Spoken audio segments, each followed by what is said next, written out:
sponsors. Ladies and gentlemen, I present to you the one and the only.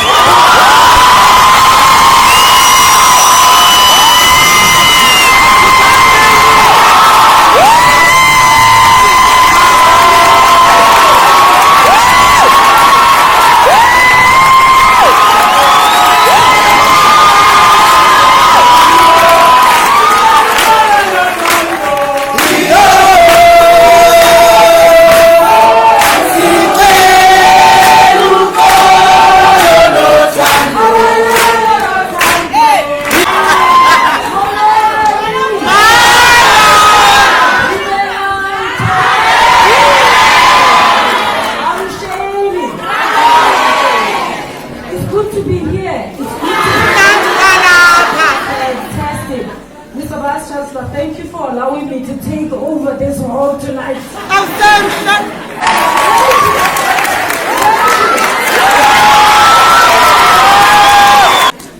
And thank you so much for introducing me.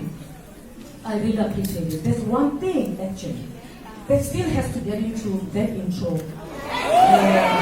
You know that I just summited Kilimanjaro. I did not sing. I just went to Kilimanjaro. I said I summited. Because there's a difference between going to Kilimanjaro and summiting. Now, some of you might not know why this is special. Very special. Kilimanjaro, of course, is the tallest mountain on the African continent. And of course, the only freestanding mountain, highest mountain in the world. If you want to know how high it is, just imagine Table Mountain and imagine 6 Table Mountains on top of each other. That's how it is, right?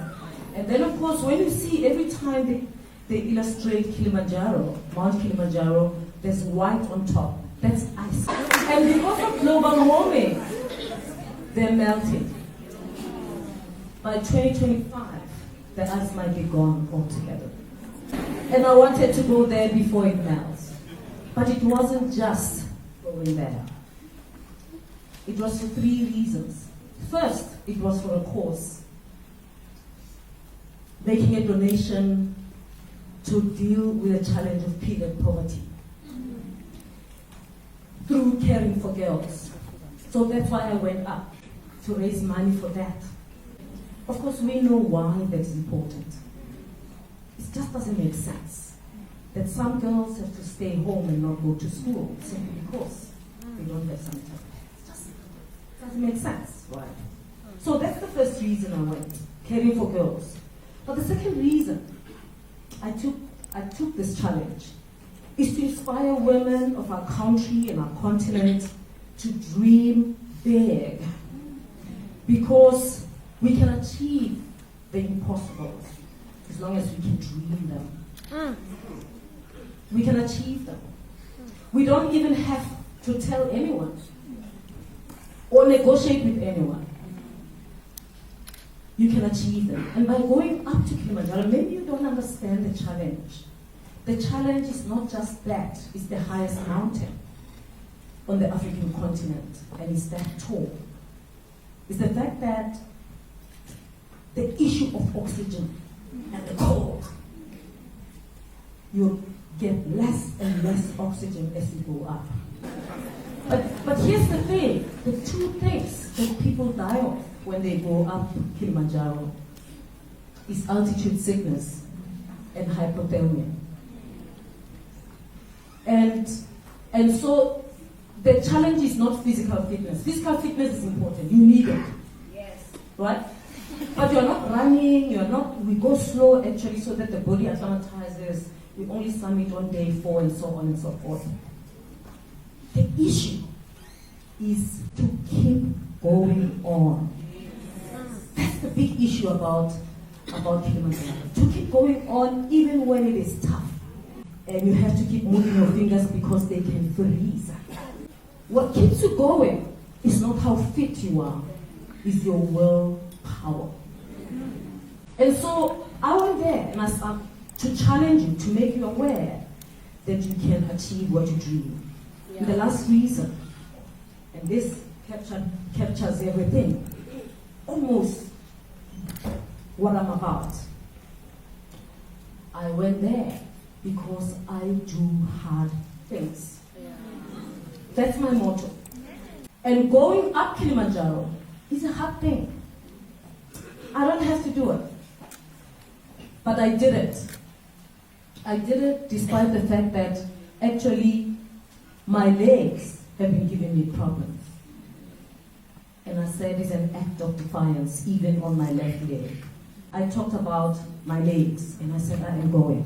It's an act of defiance, but it's also a message to all the women, young girls of this continent. Nothing is too big for you to achieve. You can make it. Nothing is too big. And so I hope you join me at some stage in your journey, in the quest to do hard things. We'll never achieve anything if we don't want to do hard things.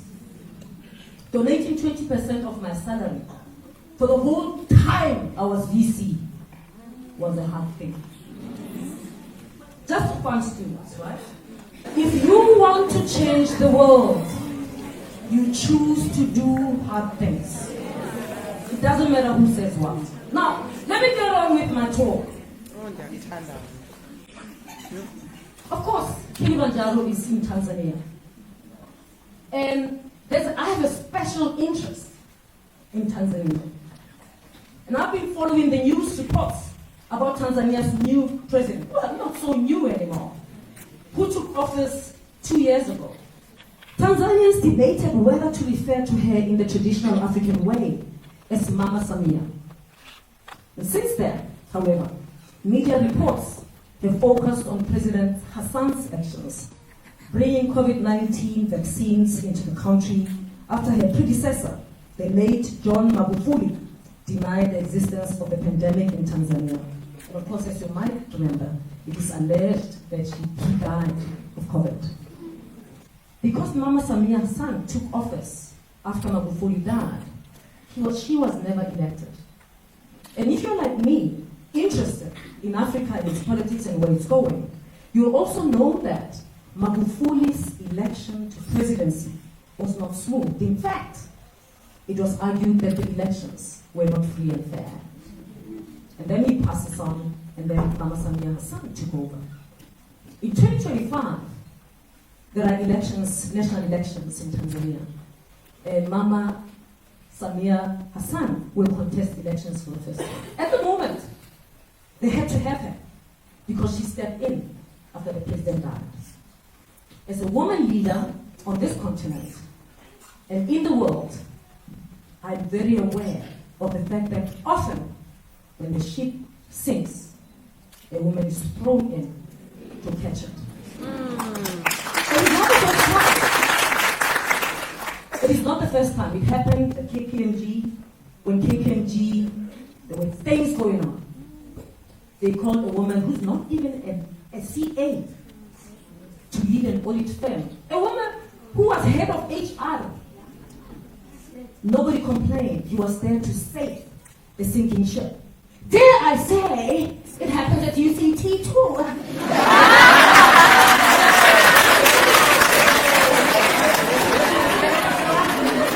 As the ship was sinking in 2018, they got a woman. Yes. Now, here's the thing. The reason why I'm also following Tanzania and Mama Suluhu Hassan to 2025, I hope she wins elections. At the moment, you go to Tanzania, she's a darling of the country. She's a darling. Was the CEO of KPMG not once a darling? Because she had just come in and she held it and people felt they are mad.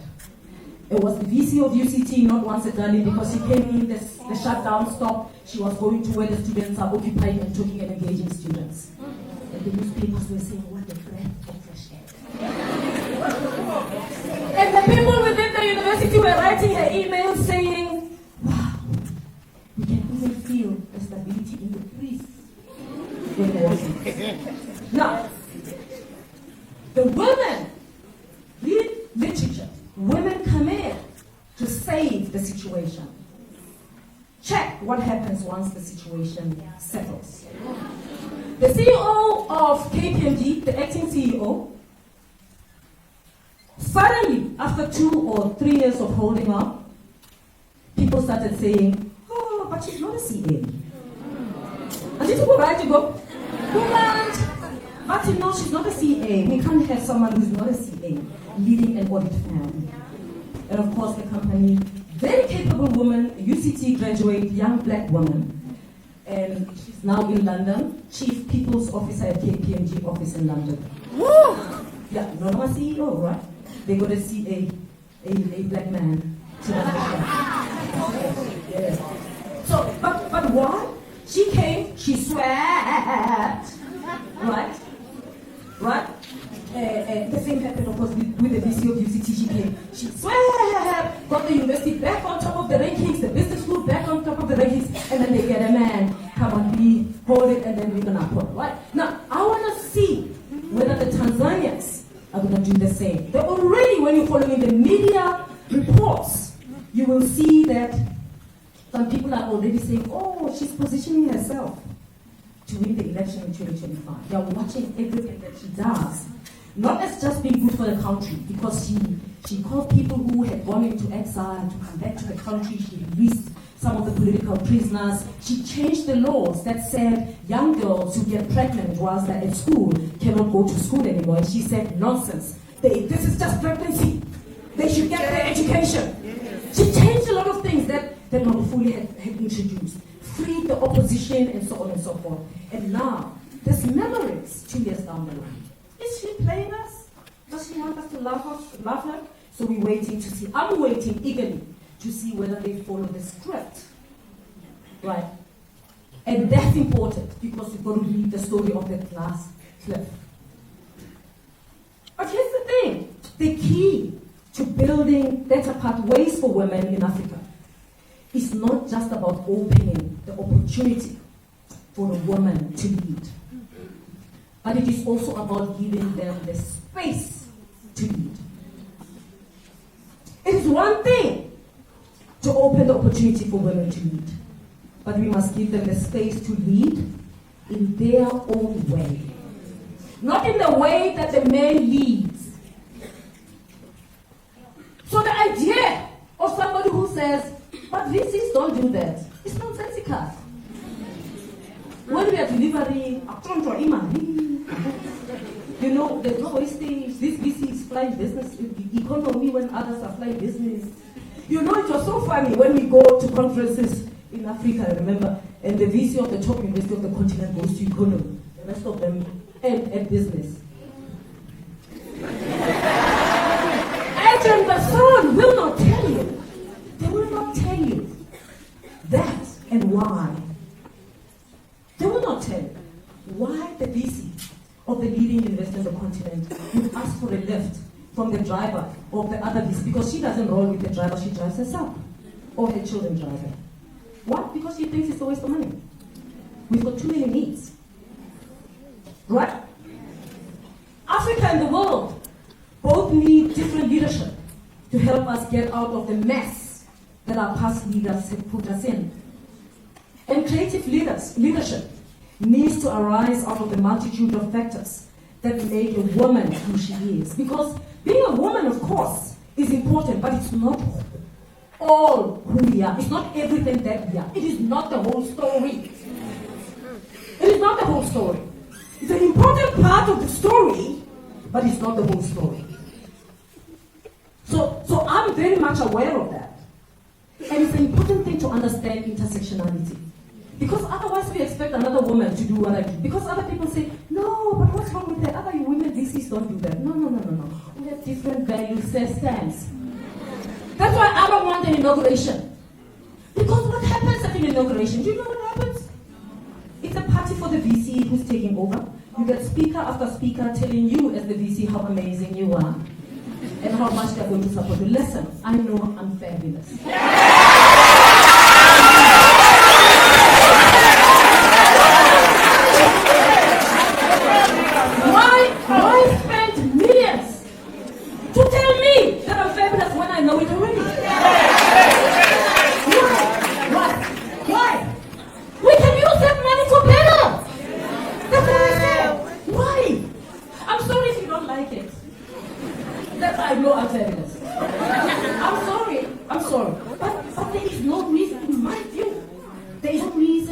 country such as ours, where student debt is so high, for any university to spend 1 million, 2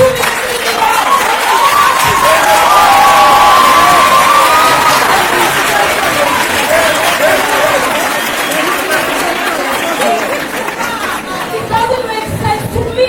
But why doesn't it make sense to me? It's not just because I'm a woman. It's because of my value system. As an African woman who grew up in an environment that says, we cannot just throw a party in the family. When children's school fees are not paid or the children haven't eaten, we don't do that. So what I'm saying is, even though we are all women, we have different value systems. And so when you appoint a woman into a position, don't just tick the box, done. You must know that they bring all of themselves, including their value systems. And some of them, like myself, are not willing to leave their values outside.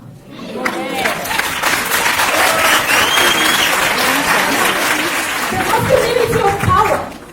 We've been led by the masculinity of power in this world, all throughout. And it's interesting, when masculinity and the coloniality of power fails, it's the very men who start saying, no, that one is this, now vote for us. Or no, they start showing each other, they want to capture us women, now we must agree with this one because this one. No. It is the masculinity and the coloniality of power that got us to the mess that we are in. And the masculinity of power wants us to believe there can only be one style of leader. And anyone who's different is expected to assimilate into the roles that have been created by the masculinity of power. So, women leaders are expected to become one of the boys. And men from marginalized groups, including those who are gay or non-binary, are expected to conform as much as possible to the same model. If you don't conform, it's like, please don't do that. And that's why I want to spend a short time talking about the masculinity of power and the invisibility and underestimation of black women in higher education leadership today. If truth be told, in this world is masculine. And it is the masculinity of power that marginalizes women. The number of women enrolled in undergraduate studies at South African universities outstrips that of their male counterparts. But it's the opposite when it comes to postgraduate studies, as well as at the professorial level and senior academic levels. We all know the shortage of women professors is one of the burning issues in this country. And truth is that the picture is almost the same in corporate or beyond academia. And here's the thing, don't get me wrong. I'm not saying women should just be made professors even when they don't deserve, or they should just be promoted or made vice chancellors. Hey, if a woman, have you ever seen a woman being criticized? Sometimes I wish they could put CVs of all the vice chancellors online for us to compare.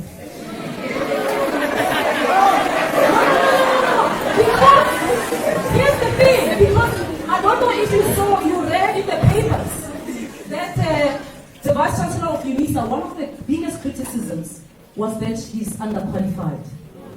And I said, what? Can they put CVs? Let's put CVs for one of our publications in jail. Okay? And let's count how many years it's been in leadership. But it is only the women who face that kind of scrutiny. And of course, they will not tell you that even as I step down as vice chancellor, I still remain a B1 rated scientist.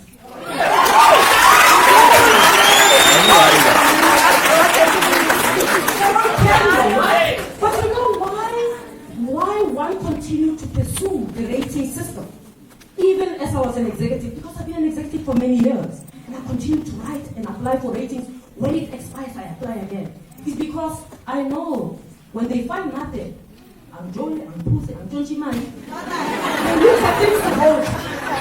And then they'll start saying, she doesn't qualify. So I get a rating just to make it right, because I can. Because I can. Now, I know vice chancellors don't need a rating, but just check who's got it. I still have it.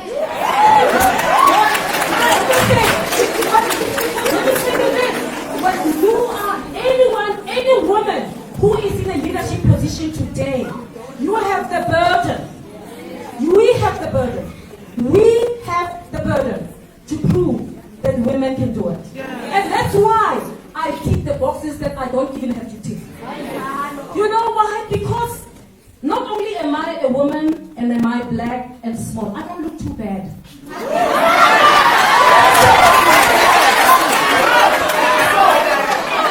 Here's the thing. When you look like me and you haven't ticked all the boxes, even the unnecessary ones, they say you slept your way through. I make sure. Come on, join us with us.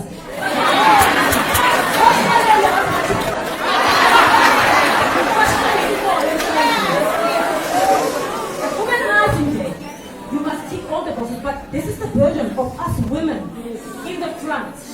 Why? Because things have to change. We do the extraordinary. We climb mountains. We do this. So that the world can say, yes, they can do it. Because here's the thing, guys. Every time a black woman fails, they draw a conclusion. All of them. They don't do the same with a black man. Or with a man, or with a white woman, with white people. They don't. It's us black women, right? I mean, how many articles have you seen about the Vice Chancellor of University of Pretoria stepping down just before they consider for the second term? Menanji Toli. I didn't run. I had nothing to run away from. And the stories, of course, the alleged allegations are huge, right? The allegations are huge. So, in fact, it should be filling newspapers. But it didn't. What? Because the allegations are huge. GDP, the allegation. And meantime, yours too. Oh, did they go to town? It's the masculinity of power. Masculinity of power. And the burden that we, those of us in the fighting front,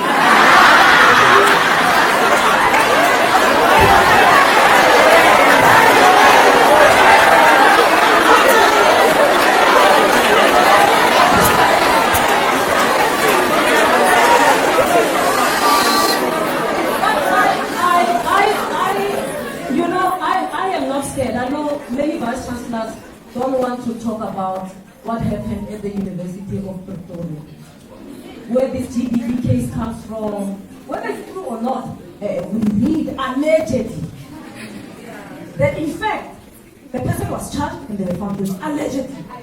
Mina, I was never charged. I was never charged. There's no detail. There's just allegations, fluffy things flowing around. They say, give me names. Let's put it down. Let's deal with it. No. But where there's an allegation that this person was charged, they were found guilty, and so they decide to step down. No, you get one article, you put it on the WhatsApp of people, they deleted it, stop, don't offend other people. This is no! The masculinity of power is amazing. But this is the burden for those of us in front. We've got to know that the fight is harder. And when you're in front, you're breaking ground, you're hitting the glass ceiling. We often talk about the glass ceiling, but glass, when you hit it and it shatters, it doesn't just shatter, it damages you too. So we are hurt, some of us, in the fight in front. But we are doing it because if we don't, our children and our children's children will find the situation the same. So I'm not saying women should just be promoted. I'm saying we've got to understand the struggle of women and we've got to ask difficult questions. Why is it that 30 years, almost 30 years after democracy, we have so few women who have risen to the highest levels of leadership in higher education in this country? What is it that we are not doing to ensure that more women, especially black women, get to those levels and stay there? What is it? You just bring them in to clean up, and then you bring someone who then owns the glory. Right. We know, for instance, that there are few women CEOs, and that academic management is slow to appoint women, and that only Parliament in South Africa can boast parity between men and women. In most cases, the numbers paint a dismal picture, despite the triumphalism of our democracy. The representation of women in government has made us think that we are doing much better than we really are in the leadership space. We see rows and rows of women in parliament, some taking prominent positions. In the media, women leaders in the political and judicial arena capture our imagination, and we congratulate ourselves on gender transformation. Of course, these achievements are important, but in research and higher education, and most of the time in corporate sector too, the picture seems very different. Especially when you start to disaggregate both women and leadership, and you ask important questions about which women. Every time they talk about gender representation, ask which women and what kinds of leadership. My concern is that for all the demographic transformation in government, this does not translate to leadership. Even the relatively positive achievements of women in government masks the real relations of power within social and political movements. Shireen Hassim, former professor at Wits, who is now in Canada, argues that questions concerning who has voice and agency remain largely obscured. There's only questions about representation, get women in, but when it comes to voice and agency, not much. And this is not to say that women have not benefited from the new procedural and institutional arrangements. After 94, I'm going over time, right? Yeah? Okay. Down, Deputy President. So the point that I'm trying to make is that representation is important, but it is not sufficient for gender equality. Don't lie to ourselves. We should never lie to ourselves. Appointing women is one thing, but it doesn't mean we have achieved gender equality, because they may be underestimated, they may be invisibilized, they may be actually, when you are really tough, I mean, staying 5 years in the position at UCT, it was really difficult to remove, you know. They had to marshal a lot of people, including a certain professor at Stellenbosch, to make sure that you are armed, you know, journalists, what, many things, right? So, we shouldn't be happy. Remember, even with the Deputy Chief Justice, we were so determined we want the woman to be appointed. Once he's appointed, people were called, it's like the fight is over. It is not. It is not. We don't know what's going on in there. And so we've got to ask, how is it going? How do we support and continue to advocate for them? Because it might just be that they are thrown into this sinking ship to sleep, and once it's clean, they'll get a man to take over. So, if you are in the room and you're looking towards getting into leadership position, I'm challenging you to get determined and committed to doing hard things.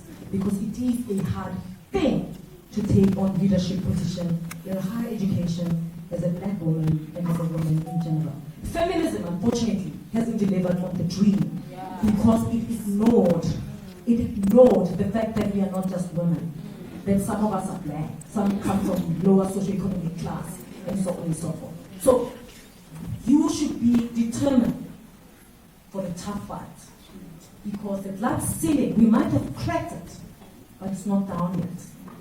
The battle is here. I thought if you achieve excellence, if you do everything that needs to be done and you do it excellently, and I just remain myself because I'm not willing to give up who I am, I thought it would be over. I will win because you're doing everything excellently. But actually, it doesn't. In fact, it attracts jealousy. It attracts jealousy from peers because you are just too much. You're showing us up. And so it is uncomfortable to have you around. So be ready. And to be ready means be prepared to work hard. If I can climb Kilimanjaro and summit Uhuru, you can do anything. Just don't lose who you are. Because sometimes it is who you are that's going to make you win. I would never have done many of the things that UCT achieved once I was VC if I had given up who I am. It is who I am that brought the university to stability during major shutdown after shutdown. It is who I am that helped us win funds as I go talking to donors all over the world, it is who I am that did that. That made students feel seen, feel heard, feel recognized, feel that they matter on campus. Gardeners and cleaners feel that. So who you are is important. So own it and face the future with it, and don't expect it to be easy, because it is not over. It is not yet over. Thank you very much.